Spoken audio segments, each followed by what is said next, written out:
Ladies and gentlemen, they might have won all 7 rounds, but today we're going to show you how their stars are falling in this debate right here. I'm going to have 3 points of contention. First of all, I'm going to talk about threats and how these threats are perceived completely different in the society. Second of all, I'm going to talk about research development and how you will have less development in countries that need it the most. And last, I'm going to talk about the contention that Dexter brought and they've never tackled, that of big fish monopoly, and how this is very relevant, that you're going to stop research for a number of countries that is vital for them. But first of all, let's start off with what Victor started off his speech. Black hole in Switzerland. This is exactly the thing that people believe will happen. It's not insanity, it's people paranoia. This is how even they portray people. The most important thing, first of all, in threats, is that people themselves are afraid of the unknown. They're not afraid of what they know, but researching themselves are inherently unknown. You never know what you might get. That's how we got to invent most of the things that we have right now. And a lot of things that were invented in space exploration, and we've had no idea we would get them from there. It was the unknown that made us fear these researches. However, we've managed to pull off with these researches, and we've had spin-offs that helped us, help thousands of people. He told us that, look, global approval would be very nice, and that's true. That's a very nice principle. But you know what's the biggest problem? Implementation. Because debate is all about principle, but let's see, is it actually viable in the society to have a global approval? As I've told you in the example of Brazil, when people had and knew exactly that deforestation is happening. The world's lungs are getting cut off. People did not intervene. Why? Not because, well, it's nice to have global approval, but because they didn't care. And we see that at this time, when you're going to have a non-binding legal commission that is going to somehow force you to join, but you're not going to join that that commission. You're not going to get anything out of it. Why? Because if you're in that community, as we can see with the UN Security Council, right? It was built for collaboration, right? But the fact that there were so many differences in opinion, it made intervention lacking.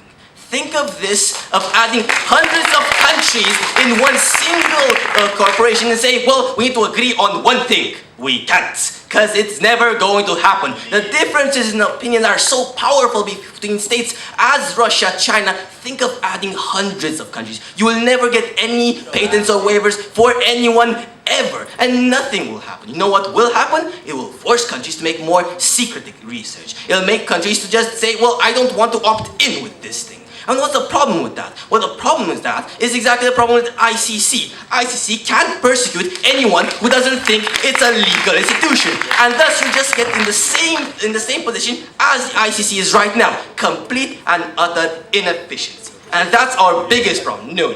That's our biggest problem that we have with team proposition, because they live in a fantasy world. They would like to live in this fantasy world where everyone is at peace, where everyone wants to research for the benefit of humanity.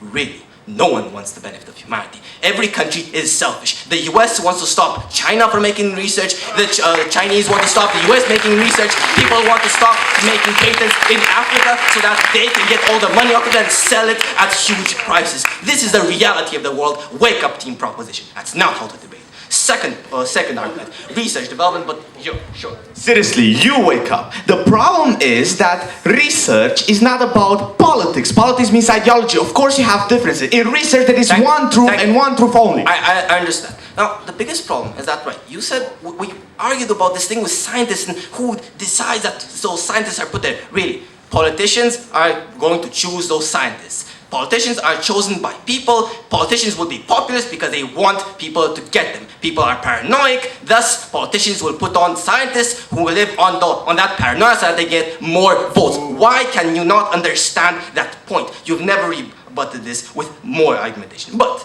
research in itself is ahead of time, right? Da Vinci was ahead of time. It was called the witch for trying to dissect a person. What did he get out of that? We got the human body. Research is ahead of time because it's the unknown. We try to reach into the unknown and try to find whatever we can, but people are inherently afraid of that. Y2K, ladies and gentlemen. Y2K was the most hideous conspiracy theory paranoia for people, because people thought, oh, we're just going to explode and die because all computers are just going to stop working. Well, guess what happened? Nothing.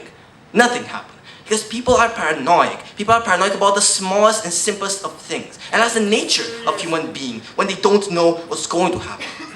More on this. It was that they want research equality. No, we don't want research equality. We want research competition. Because this is what makes research development in the world. This is what brings drugs and anti-HIV viruses in, cheap anti-HIV vaccination in Africa to help those thousands of people dying. This is what makes the world go round. Competition. Competition in any economy, and especially in the world, makes things work. Now, we can't keep secret researches. And that's a fact. It's not nice, but we can. And countries do a lot of things. And yes, nukes and a lot of researches are kept as a secret. The thing is, what you're going to do is with this plan, you're going to force countries that just don't want to adhere to this commission, but don't want to be seen as stupid and not get in the commission. You're just going to force them to hide it. Of course, it's not perfect. You can't perfectly hide that thing, but you're going to force them to hide research. You're going to force them to lose and not put out research to other countries that need it the most. Now let's talk about the last one, which they failed to tackle. That's the big fish monopoly. And that's the biggest point, because that's the problem that Pfizer, Sandoz, and a lot of companies have done. What you do is basically get in that commission and say, look, we think this research is kind of dangerous. This research for some medication is kind of dangerous.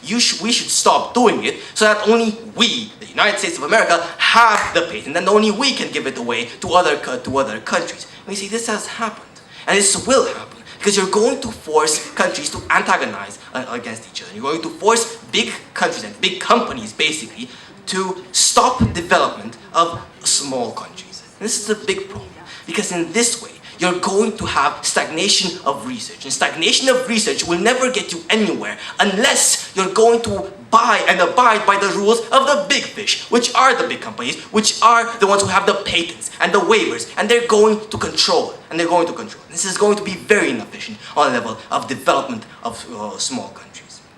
At the end of the day, ladies and gentlemen, people are paranoid. It's in human nature to be afraid of the unknown. However, we must not stop research, which has in itself the essence of unknown, just because there are people who are afraid of it. We need to fight for it. We need to fight for ourselves. We need to fight the unknown, reach inside, and grab whatever we might find.